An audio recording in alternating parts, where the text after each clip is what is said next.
चित्तं शुद्धं पणमीय जिनेन्द्रवर्णे निकन्दमकलङ्कं गुणगणभूषणोदयं जीवत्सवर्णं मोक्षम्।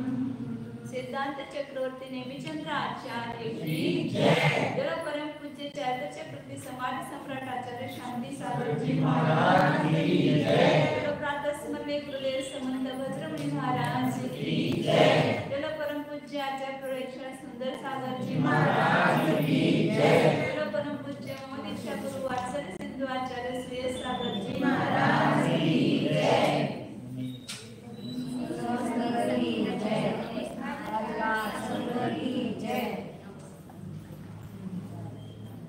लेशा मार्गणा चालू आहे आपली। त्या लेशा मार्गणीमध्ये 16 अधिकार सांगितलेले आहेत। लेशा कशाला म्हटलं? नवीन लोक आलेत त्यामुळे एकदा रिव्हिजन करा थोडस। जी लेपते जे जीवाला कर्मबंध करते, त्याच्यामुळे जीव काय होतो? कर्मबंधाने सहित होतो, त्याला काय म्हटलेलं? लेशा। आपल्याला लेप कोणता आहे? आपल्याला मातीचा लेप लागला की काय वाटतंय? मला मातीचा लेप लागला, परंतु वास्तविक तो लेप आपला नव्हे। आत्म्यावर कोणता लेप लागलेला आहे? कर्माचा। आणि त्यामुळे हा जीव दुःखी आहे। आणि तो कर्मलेप कशामुळे होतो? तो लेशे मिळून। लेशा नाव आपण नुसतं ते लेशा नवीन नाव झालं, परंतु प्रत्येक समाला आपले जे परिणाम चालले त्यालाच लेशा म्हणायचं। कोणती ना कोणती तरी लेशा सुरू आपली। आता इथं बसल्या तर तुमची शुभ लेशा आहे, जर उपयोग इकडे असेल तर, आणि उपयोग कुठं बाहेर असेल तर, त्या कोणाच्या वैराचं चिंतन करत असाल तर इथं बसून कृष्ण लेशा म्हणा। आता सगळं पुढे सांगणार आहे की लेशाचे परिणाम कसे कसे असतात, त्याचे लक्षण काय आहेत, ते पुढे सगळं येणार आहे। कोणती लेशीचं कसं लक्षण आहे हे सगळं येणार आहे याच्यामध्ये। आता त्याच्यामध्ये 16 अधिकार सांगितले। दुसरा कशाचा अर्थ काय केला? कषायानं अधरंजित योग प्रवृत्तीला लेशा म्हणतात। आपण जी मन वचन त्याची प्रवृत्ती कशावर चाललेली आहे? कशावर? आपलं तीव्र कषाय झाला की लगेच आपले वचन कसे होतात? लगेच आपण वेळ वापरत काय पण बोलायला लागतो। तेच जर आपले कषाय मंद असतील तर आपले वचन कसे निघतात?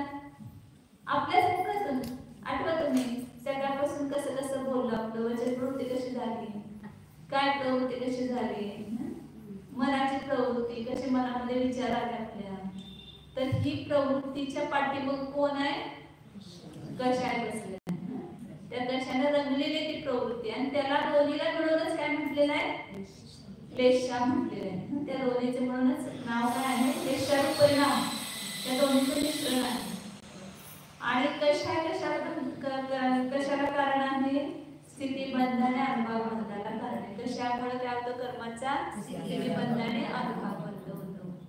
म्हणजे स्थितीबंध होतं म्हणजे ते कर्माची स्थिती, ते किती काळ कर्म राहणार, आणि अनुभव म्हणजे कर्म किती परिणामामध्ये फळ देणार, तीव्र बंध वगैरे। हे कशावर अवलंबून आहे? कशावर? मग कशाचे जास्त करायचे कमी करायचे?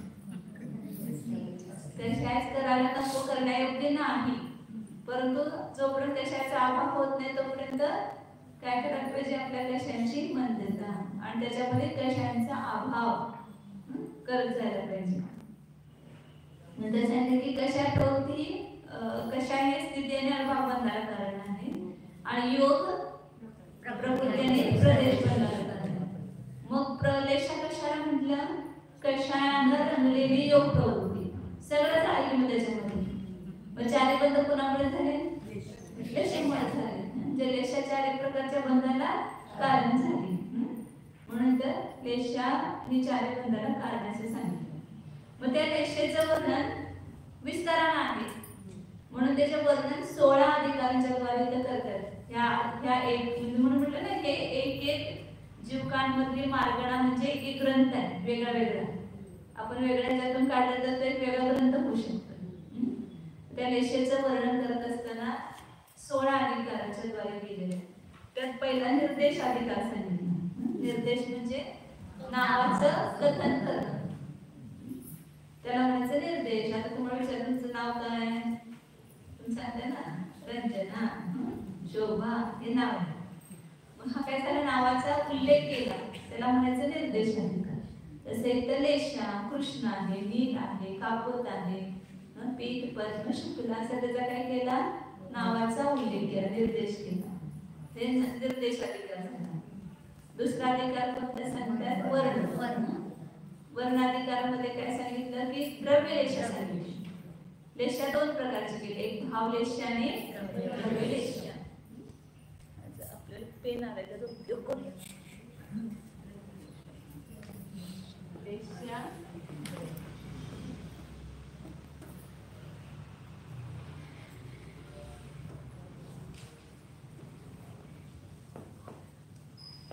भाव आणि द्रव्य.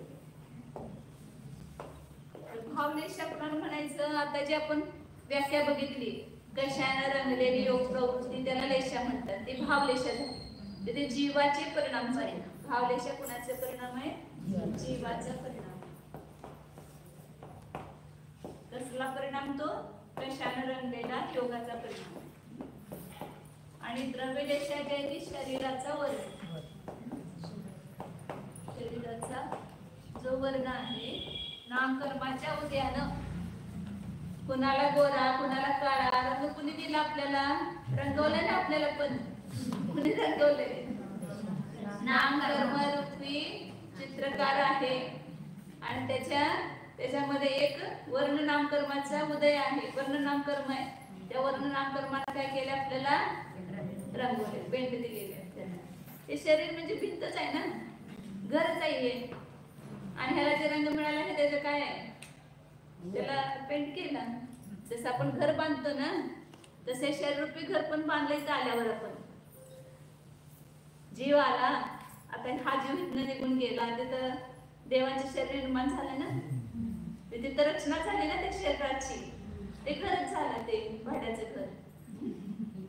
तसे हे शरीर म्हणजे भाड्याचं घर आहे. आणि ह्याला दिलेला हा वर्ण नाम कर्माच्या उदयानं हा रंग मिळालेला आहे. कुणाला काळा, कुणाला गोरा.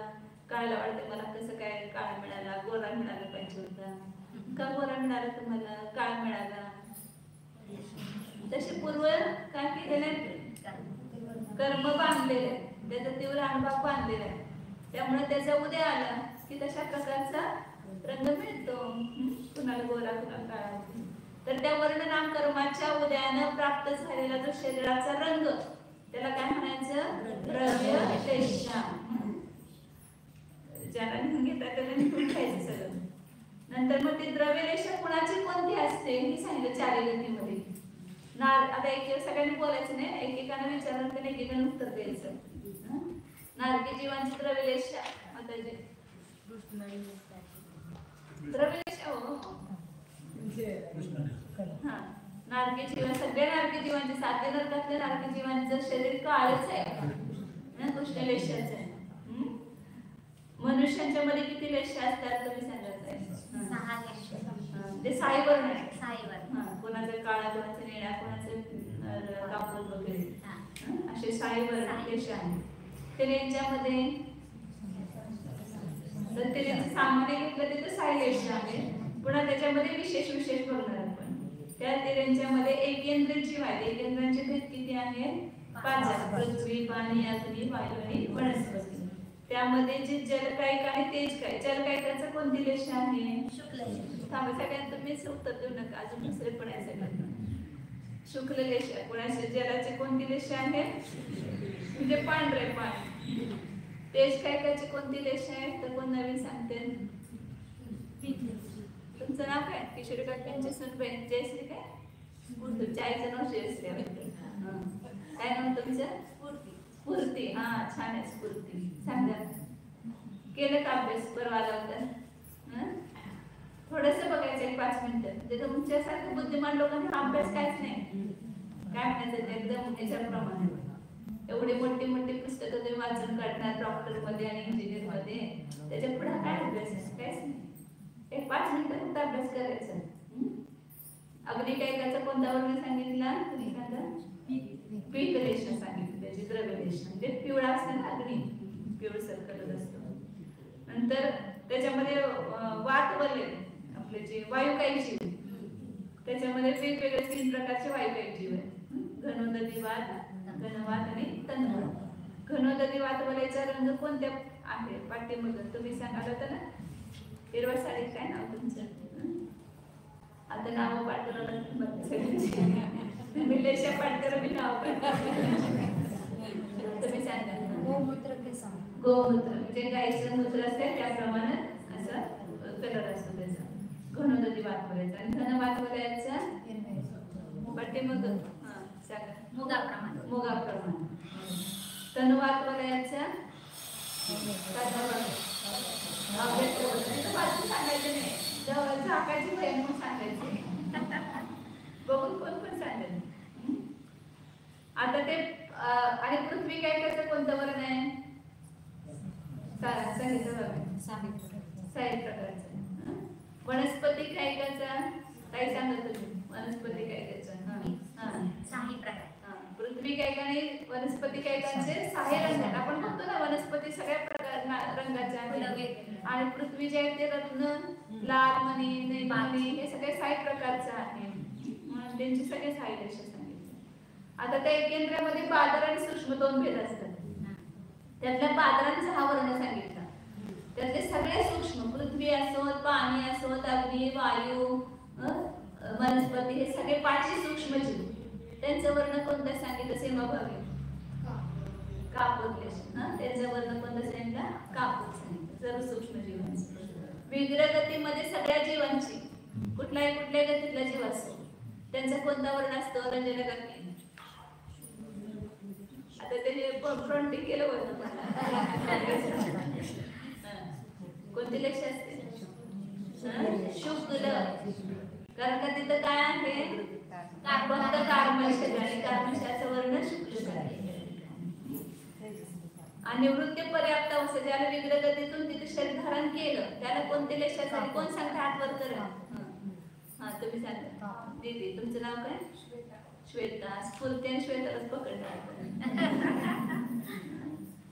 नंतर आता भोगभूमीतल्या जीवांचं शरीर त्याचा वर्ण कोणता आहे? तर भोगभूमीचे किती भेद केले? 3. उत्तम भोगभूमी, मध्यम भोगभूमी आणि जटिल. उत्तम भोगभूमीतल्या जीवांचा कोणता वर्ण असतो? 3 ओळीने लक्षात ठेवायचं. कोण सांगते? हात वर करा. पाठीमाग सूर्यासारखं रंग असतो, जे पिवळसर असं सोनेरी असतो ना तसा. आणि मध्यम भोगभूमीतल्या जीवांचा तुम्ही सांगा. चंद्राप्रमाणे. आणि जगन्य भोगभूमीतल्या जीवांचा हरित वर्णाचा. ते 3 रंग लक्षात ठेवायचे. पुढची उद्या विचारणार तुम्हाला सगळं. भवनात्रिक देवांचे किती लेश आहेत? संगीता भाभी पाठीमागच्या जरा सोन्याचा कोणता रंग असतो? तर 6 लेश आहेत. भवनात्रिक देवांच्या 6 लेशा आहेत सांगितलं. आणि बाकीच्या कल्पवासी देवांच्या कोणती लेशा असते? साधना काय? स्मिता भाभी. स्मिता ना तुमचं नाव?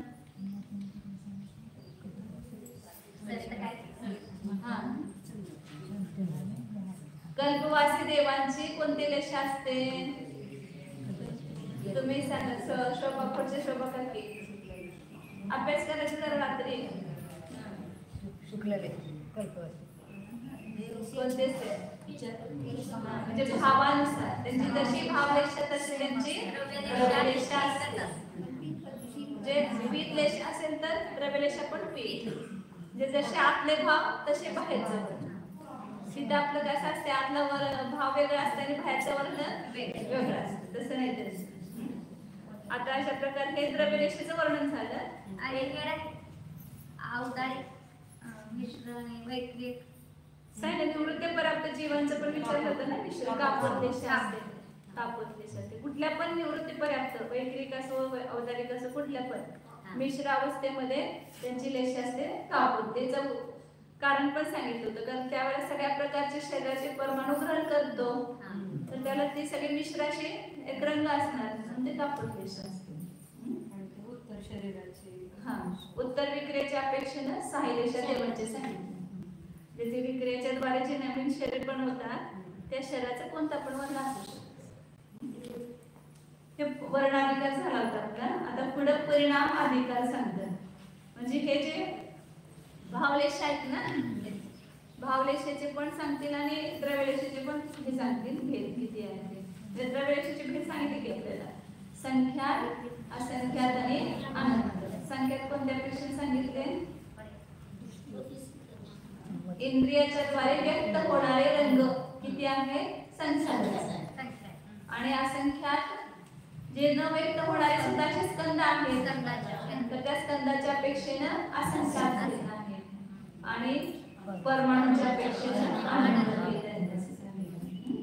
आता पुढे परिणाम अधिकार, हे जे लेशाचे परिणाम आहेत कृष्ण नील कापूर, हे प्रत्येकी किती आहेत, त्याचे किती भेद आहेत ते सांगतात. गाथा नंबर आहे 499.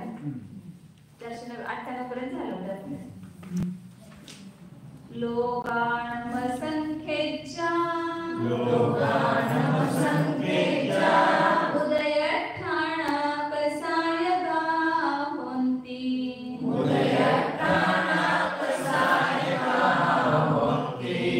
सवोमिस्ते तत्तकिरीटा असुहा. सुहा विशुद्धा तदा लावा.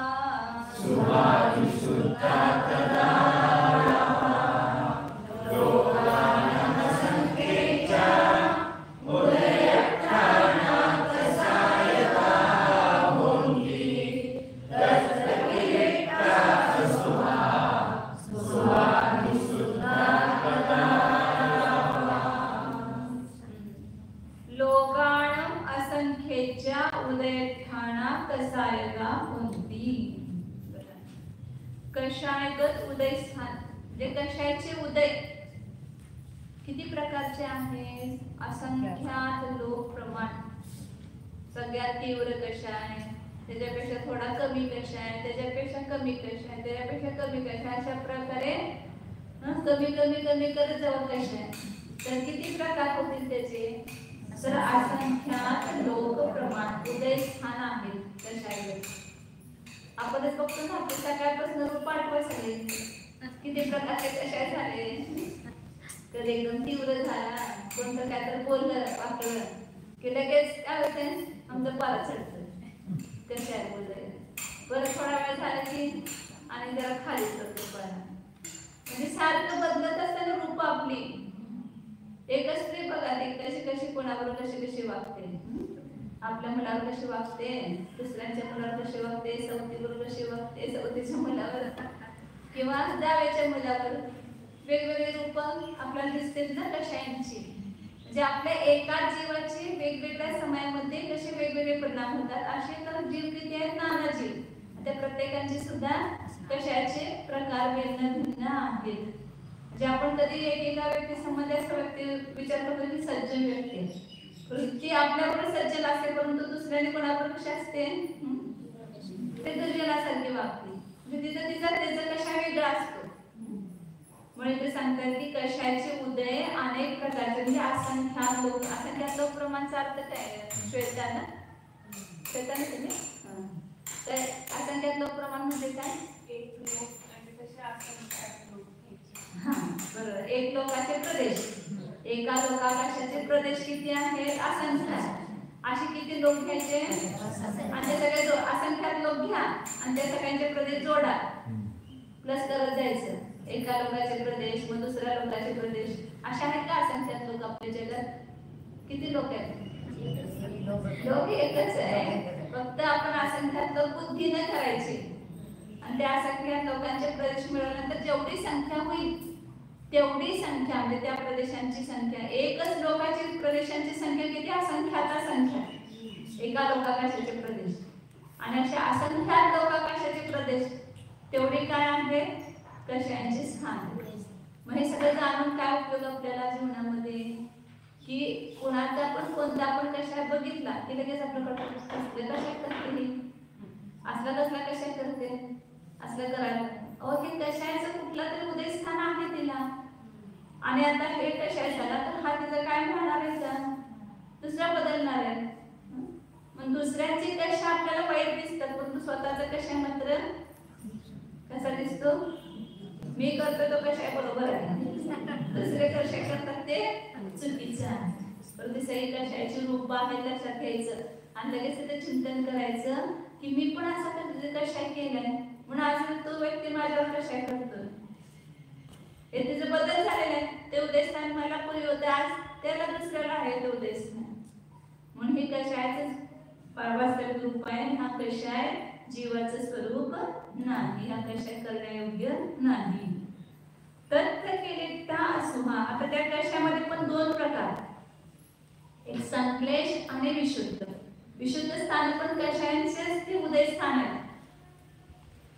विशुद्ध स्थान झालं त्या ठिकाणी सुद्धा ते कशाचे स्थान आहे, कशाचे उदयस्थान आहे ती पण, परंतु ती मंद कशाचे उदयस्थान आहे.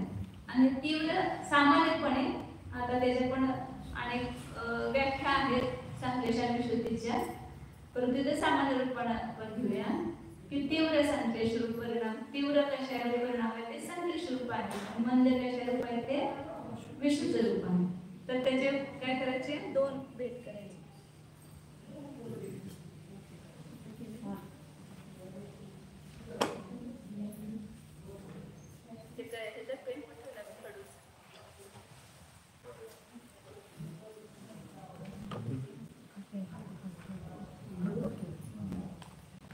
खडूचं पेनांचं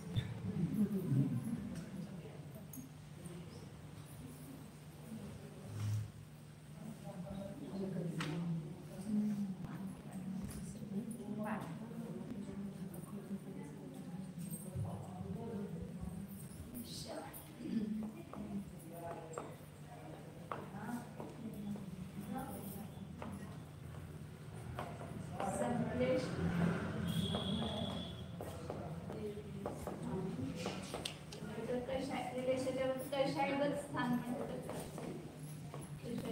त्याच्यामध्ये संक्लेश स्थान आणि विशुद्ध स्थान.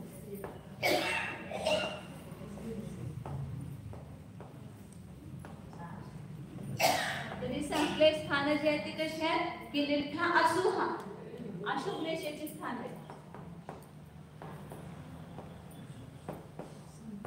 आणि विशुद्ध स्थान आहे ते शुभ रेषेचे स्थान. म्हणजे कृष्ण, नील आणि कापूर हे जर परिणाम असतील तर ते कसे आहेत, अशुभ रूप आहेत, तर त्यालाच काय म्हटलेलं आहे, संक्लेश स्थान. त्याची जी स्थान आहे ती संक्लेश स्थान आहे. आणि पीठ पद्म शुक्ल रूप आपले विशुद्ध परिणाम झाले तर ती जी कशाची स्थान आहे त्यालाच काय म्हटलं, विशुद्ध स्थान. मग आता ह्यामध्ये सुहा विशुद्धा तदा लावा, शुभ हे विशुद्ध आहे, त्याचे जे भेद आहेत आलाप आहेत ते किती आहे, ते सुद्धा असंख्यात लोक प्रमाणच आहे. संक्लेश स्थान पण असंख्यात लोक प्रमाण आणि विशुद्ध स्थान पण असंख्यात लोक प्रमाण, आणि सगळे कशा स्थान पण किती आहे, असंख्यात लोक. आता संदृष्टी तुम्हाला माहित असेल कित्येकांना, ज्याला माहित असेल त्यांनी समजून घ्या. हे 3 रेषा दिलं त्याला काय म्हणायचं, लोकाकाशाचे प्रदेश एवढे आहेत, म्हणजे हे त्याची संख्या झाली. 3 रेषा दिली की हे लोकांचं चिन्ह आहे, म्हणजे हे लोकाचे प्रदेश एवढे आहेत असं घ्यायचं. कारण लोकाकाशाच्या प्रदेशाची संख्या आपण लिहायला बसलो तर संपूर्ण लोकभर पुरणार नाही.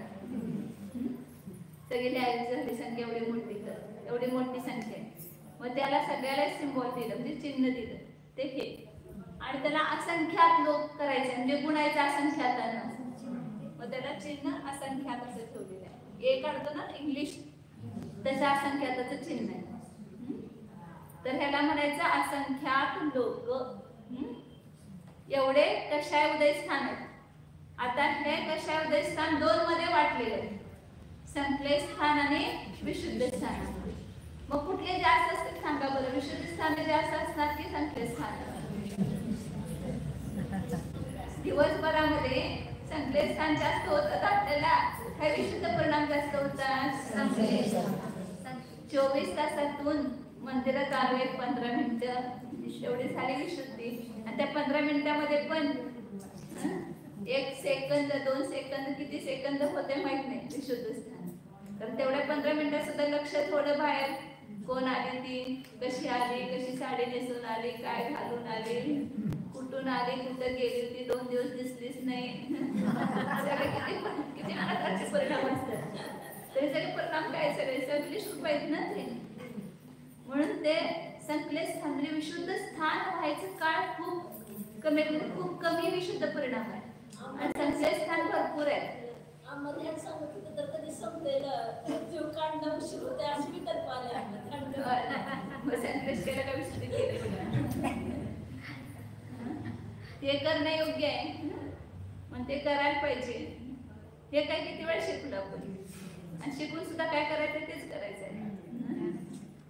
तर काय सांगतात मग ह्याच्यामध्ये 2 वाटणी करायच्या कशा स्थानामध्ये, बहुभाग आणि एक भाग. सगळ्यांना आता बहुभाग एक भाग सारखं ऐकायला मिळेल. आपण पैसे वगैरे करतो त्याचा बहुभाग कुठं वापरतो, संसाराला, आणि एक भाग कुठं वापरतो, धर्मासाठी, धनासाठी.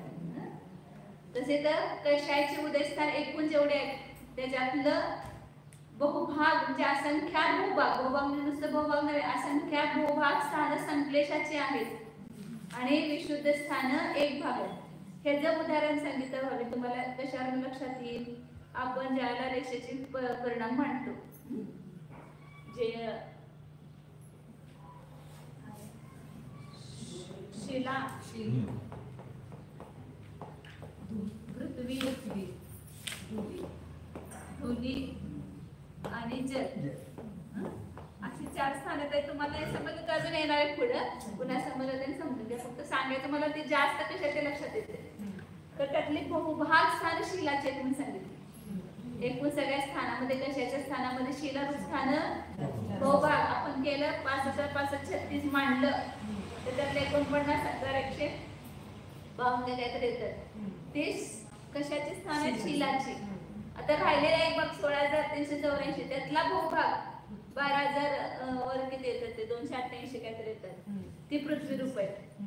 मग ह्या पृथ्वीमध्ये कुठं सुरू झाली शुभलेशा, 3 स्थान गेल्यावर पहिलं, दुसरं, तिसरं, चौथ्याला तिथे पितलेशा सुरू झाली. म्हणून मग तिथं बहुभाग गेले नाही तर आपले स्थान सगळे संकले स्थान.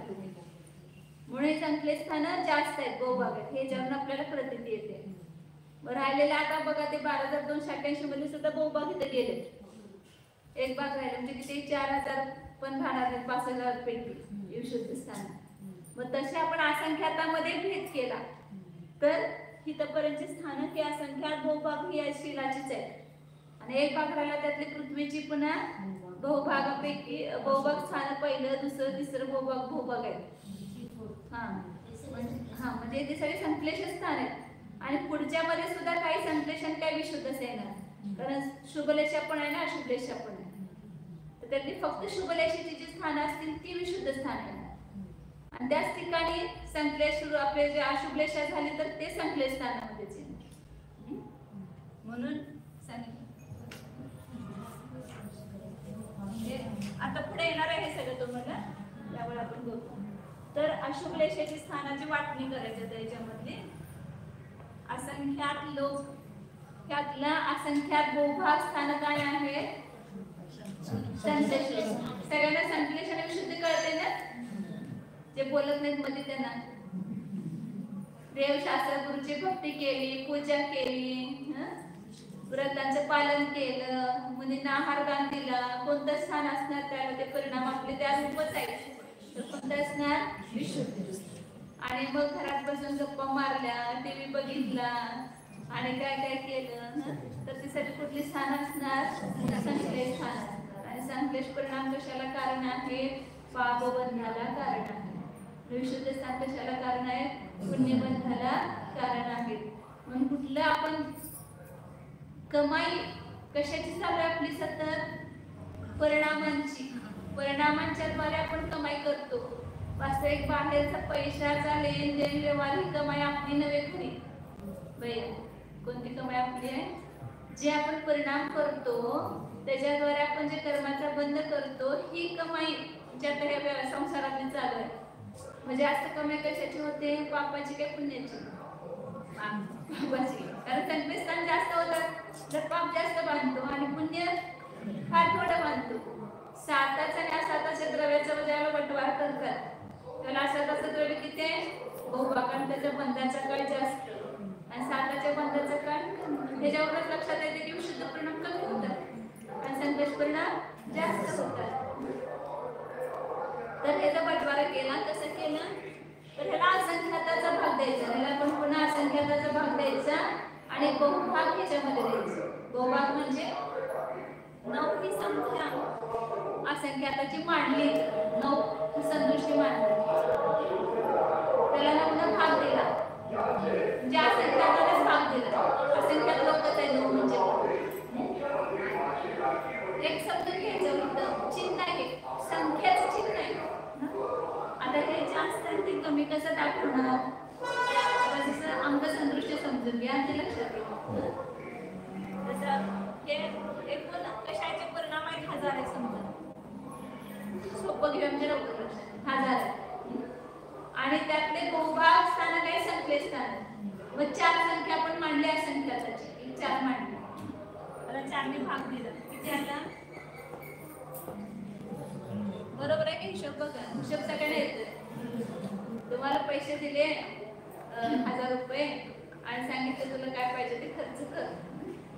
आम्ही कशात खर्च केला काय काय आणलं पाहिजे ते सगळं मग त्याच्यातनं किती कशाला कसा खर्च केला असा हिशोब करतात तुम्ही. तसं हे हिशोब आहे. 1000 मधला 4 ने भाग दिला तर 250 काय झाला 1 भाग झाला. ही आहेत विशुद्धी स्थान आणि बहुभाग कसा येणार आता तर बहुभाग कसा येणार त्याला काढायचं गणित कसं काढायचं तर ज्यांना पण भागलंय त्याने स्फूर्ती त्याच्यातनं 1 कमी करायचं. किती करायचे 4 आहे त्यांना भागलं तर 1 कमी केलं म्हणजे किती होणार 3 ने ह्याला गुणायचं म्हणजे काय तर बहुभाग येतो. ज्या संख्येनं भागलेलं असते त्या संख्येनं 1 कमी करून गुणायचं म्हणजे बहुभाग येतो. पण 250 ला आपण 3 ने भागलं गुणलं तर किती येणार 750. ह्याला म्हणायचं बहुभाग आणि हा म्हणायचं 1 भाग. तसं ह्या असंख्याताच्या गणितामध्ये काढायचं. हा आपला छोटं गणित झालं हे असंख्याताचं गणित आहे. याच्यामध्ये बहुभाग कसा काढणार तर त्याला काहीतरी चिन्ह दिलेलं आहे. हे असंख्यात लोक हे चिन्ह दिलं कशांच्या उदयस्थानासाठी. आता त्यातलंच असंख्यात बहुभाग संख्येत स्थान आहे आणि असंख्यात 1 भाग विशुद्ध स्थान आहे. ते काढण्यासाठी काय केलं 9 म्हणजे असंख्यात लोकांना भागलं आणि त्याच्यामध्ये 1 कमी करून गुणायचं म्हणजे बहुभाग येतो. आता सांगितलं ना 4 ने भागलं 3 ने गुणलं की 750 आले. तसं 9 ने भागलं आणि 8 ने गुणलं हे 8 पण संतुष्टीच घ्यायचं ह्यातलं 1 कमी असंख्यातामधलं 1 कमी. हे आहे संख्येस्थान. असंख्याताला दाखवणार कसं म्हणून चिन्हांच्या द्वारे ते गणित केलेलं आहे. आणि शुभलेषेची स्थाने किती 1 भाग जे आपण 1 भाग 9 ने भागले ना 1 भाग दोन्ही म्हणून पूर्ण झाला. 250 आणि 750 1000 झाले. तसे दोन्ही मिक्स झाले की हे असंख्यात लोक येणार उत्तर. हा 1 भाग म्हणजे 1 ह्या इथं किंवा नाही हे बहुभाग आणि हा 1 भाग असे म्हणजे विशुद्ध स्थान असंख्यात लोकच आहेत परंतु ती कमी आहेत आणि त्याच्यापेक्षा असंख्यात पट काय आहेत संख्येत स्थान असंख्यात पट आहेत. असंख्यात बहुभाग म्हणजे याच्यापेक्षा असंख्यात पट झाला. तर अशा प्रकारे हे सांगितलं.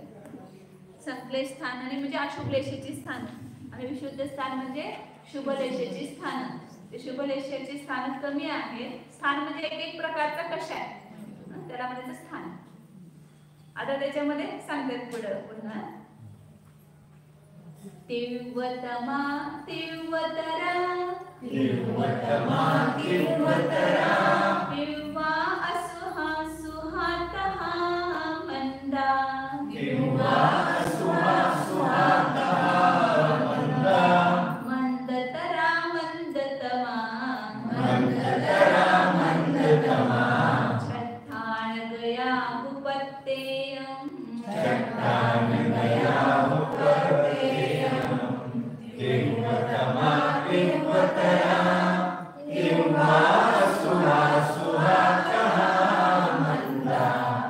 मंदतरा मंदतमा छठान गया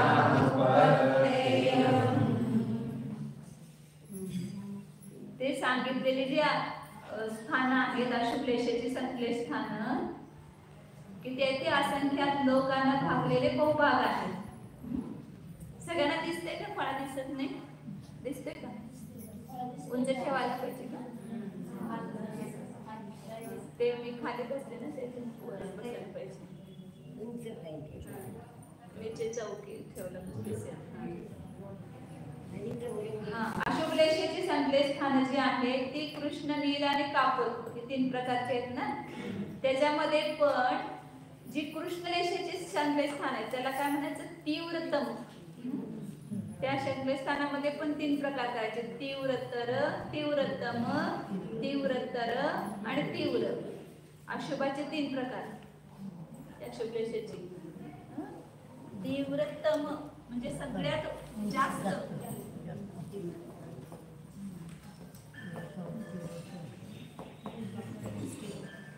तीव्रतर आणि तीव्र या अशुभलेशेची स्थान 3 प्रकारची.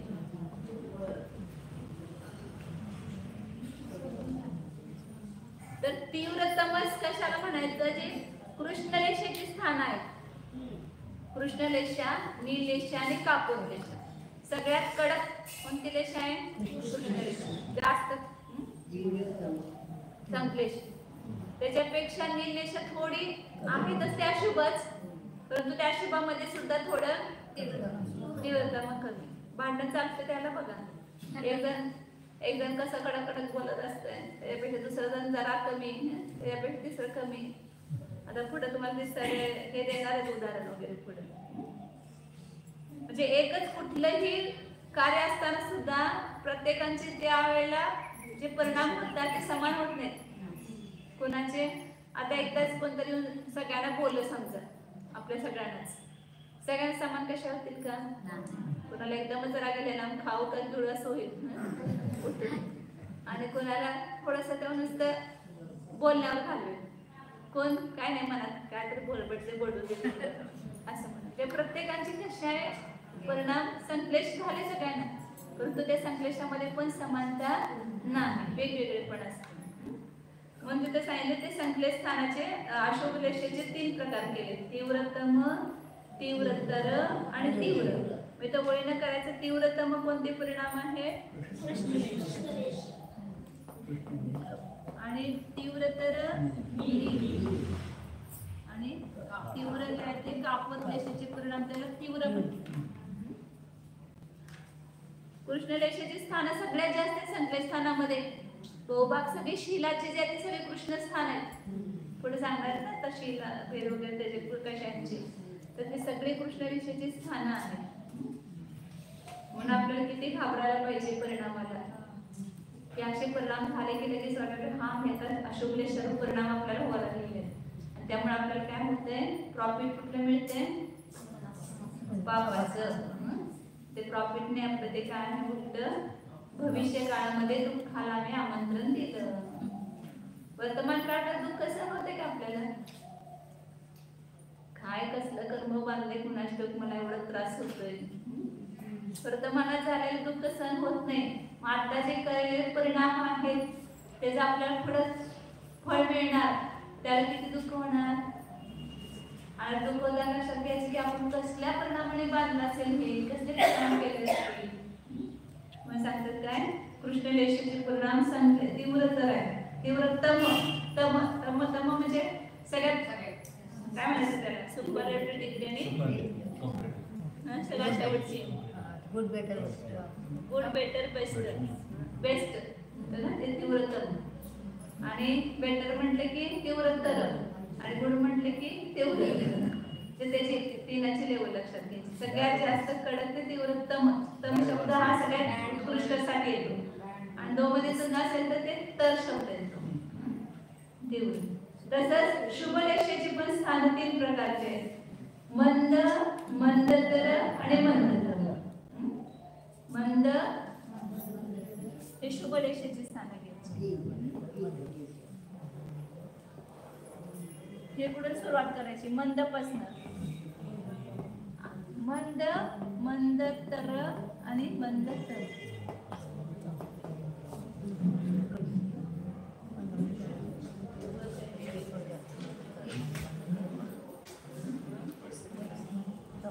खाली पाठीशी नाही तिथे मध्ये पाठ हा? हा. आता संपत आलं तर 5 मिनिटात असं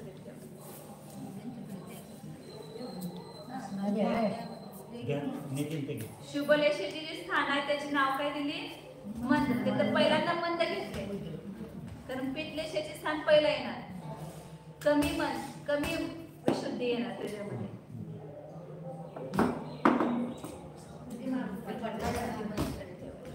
पुढे काहीतरी ठेवलं. ते पाठ.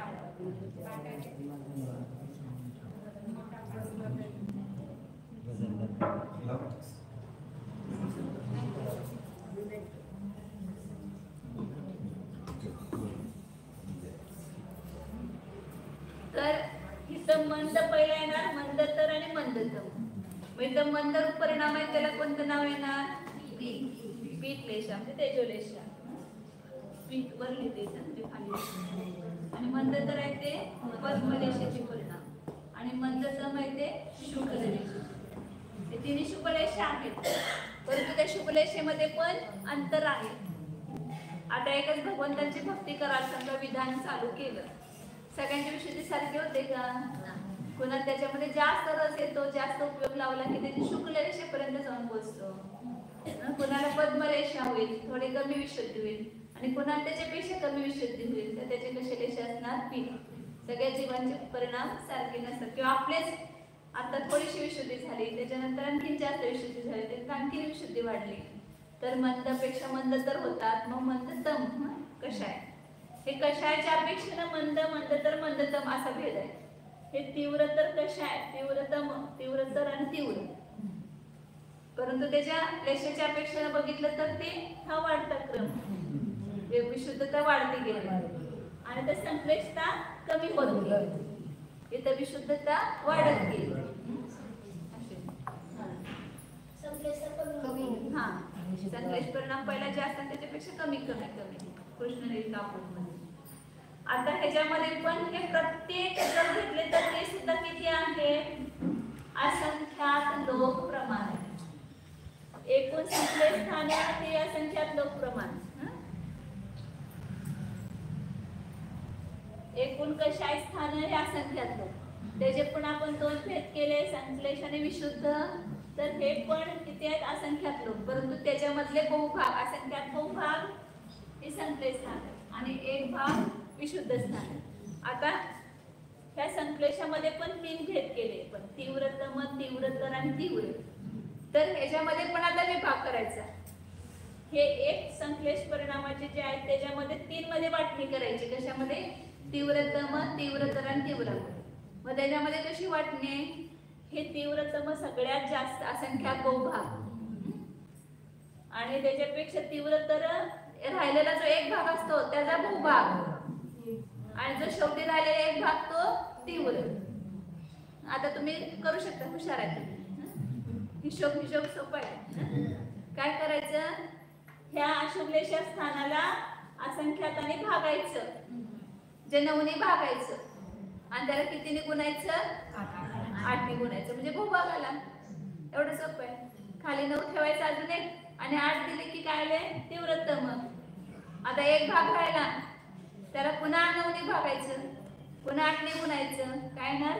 तीव्रतर. आणि एक राहिलेला एक भाग काय येणार? तीव्र. आता तुम्ही उद्या काढून आणायचं. आणणार काय काढून? सोपं आहे. काय नाही सांगितलं. आता काय सांगितलं? पहिलं बहुभाग काढायसाठी अनेकदा 9चा भाग येईल आणि 8ने गुणायला अनेकदा. हे जे आहे ती संख्या स्थान आहे. 9 ही असंख्यात लोकांची संदृष्टी आहे. असंख्यात लोकांची संदृष्टी. आता ही जी संख्या आहे त्याला पुन्हा काय करायचं आपण?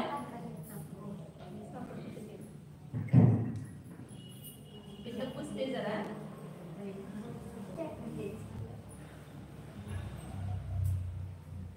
या असंख्यात लोक म्हणायचं. हे असंख्यात लोकांना भाग दिला आणि एक कमी असंख्यात लोकांना गुणलं. हे सगळे संख्या स्थान आहेत. त्या संख्या स्थानापैकी बहुभाग स्थान तीव्रतम आहेत. जास्त स्थान. मग ती काढायसाठी काय करणार होतं, ह्यातला भूभाग त्याला 9 ने भागायचं.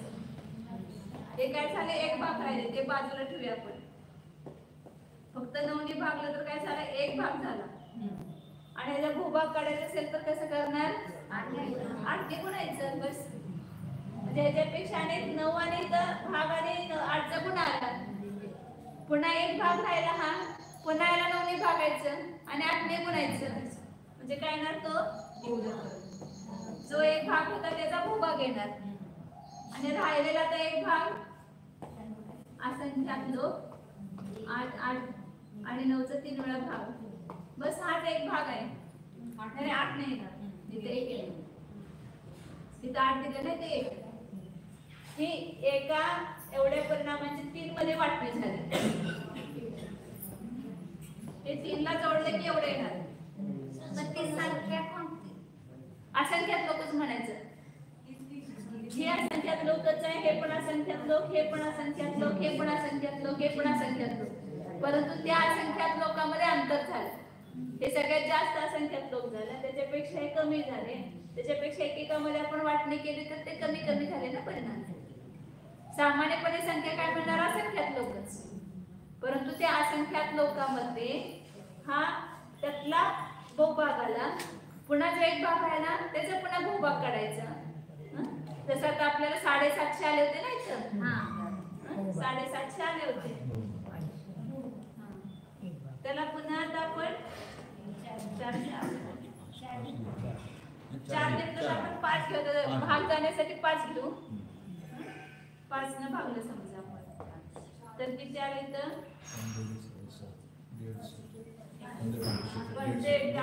150 आले. मग हा झाला एक भाग. आणि भूभाग काढायसाठी काय करणार, 4 न गुणणार. म्हणजे किती आले, 600. 4 ने गुणल्यावर किती येणार, भूभाग 600. म्हणजे तीव्रतम परिणाम झाले. 750 मधले 600 तीव्रतम परिणाम झाले. आता राहिले 150, एक भाग राहिला. त्याला पुन्हा काय करायचं, पुन्हा 5 ने गुणायचं, 5 ने भागायचं. हे 600 झाले. तर 150 राहिले, त्याला पुन्हा 5 ने भागलं आणि 4 ने गुणलं. किती येणार, 5 ने भागले ते 30 येणार. आणि 30 चोक 120. ह्या भूभाग, एक भागाचा भूभाग म्हणायचा. एक भाग 100 राहिला होता, त्याला पुन्हा 5चा भाग दिला तर एक भाग किती आला, 30 आला. पुन्हा 4 ने गुणलं तर 120 झाला. तर हा भूभाग झाला. आणि राहिला किती, आता 30 एक भाग आहे. राहिलेला एक भाग याला द्यायचा शेवटच्याला 30. म्हणजे 750 ची आपण 3 मध्ये विभागणी केली. 600, 120 आणि 30. तिन्ही मिळून काय झाले, 750. तसं हे असंख्यात लोक प्रमाण जे शुक्लेश स्थान आहेत त्याची आपण इथे 3 मध्ये वाटणी केली. जे असंख्यात लोक आहेत त्यातला एक भाग ह्याचा भूभाग घ्यायचा, तो पहिला तीव्रतम क्लेशाचा परिणाम आहे. पुन्हा एक भाग राहिलेला त्यातला पुन्हा भूभाग काढायचा, तो तीव्रतर क्लेशाचे परिणाम आहेत. तीव्रतर कशाचे परिणाम आहेत. आणि त्यातला जो एक शेवटी राहिला तो तीव्र रूप आहे. तीव्र रूप कशाचे स्थान कमी, म्हणजे कापोद क्लेशाची स्थान कमी, त्यापेक्षा लेशाची स्थान जास्त, असंख्यात पट म्हणा. आणि लेशापेक्षा कृष्ण रेषेची स्थान असंख्यात पट. नाही लक्षात आलं, हा तुम्हाला आणि साधना भाभी सांगा, तुमची मैत्रीण आहे ना साधना भाभी, तेव्हा शिकवतील. आणि जे नवीन लोक असतील त्यांना सर अनेकदा सांगा, म्हणजे कसं पहिल्यांदाच ऐकले की ते लक्षात येत नाही असं, आणि अनेकदा ऐकलेलं असलं की लवकर पटपट लक्षात येते. सोपं आहे, काय अवघड नाही आहे. तसंच आता विशुद्ध परिणामाची स्थान आहे, त्याचे 3 भाग करायचे. आता ते तुम्ही काढून आणवते, उद्या विचारते तुम्हाला. असंच काढायचं, भूभाग मंद स्थान, एक भागाचा भूभाग मंदतर आणि शेवटचा राहिलेला एक भाग मंद, हे मंद तम. उलट करायचं त्याला.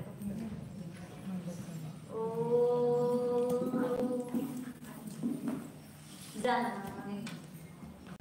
आम्ही शुद्ध जीव आहे, या माझ्या शुद्ध जीवामध्ये कशारूप स्थान नाहीच. पर्याय दृष्टीने स्वतःला पाहिले की कशारूप स्थान दिसतात, परंतु अनादी काळापासून हेच आपण पाहत आलो स्वतःला. आता ह्यापासून निवृत्त होऊन जी आपली द्रव्य दृष्टी आहे त्या रूपाने स्वतःला पहा. तरी कशाय स्थानी त्यामध्ये दिसणार नाहीतच. हे पर्यायामध्ये उत्पन्न होतात कशाय कर्माच्या निमित्ताने, परंतु माझा तो स्वभाव नाही. मी अनादि अनंत एक शुद्ध पारिणामी भाव स्वरूप आहे. हे लेशारूप परिणाम माझा स्वभाव नाही. हा विकृत भाव आहे, विकारूप भाव आहे, कर्मबंधाला कारण आहे. मी त्यापासून भिन्न एक शुद्ध चैतन्य स्वरूपी आहे. दोन्ही मधला भेद जाणार.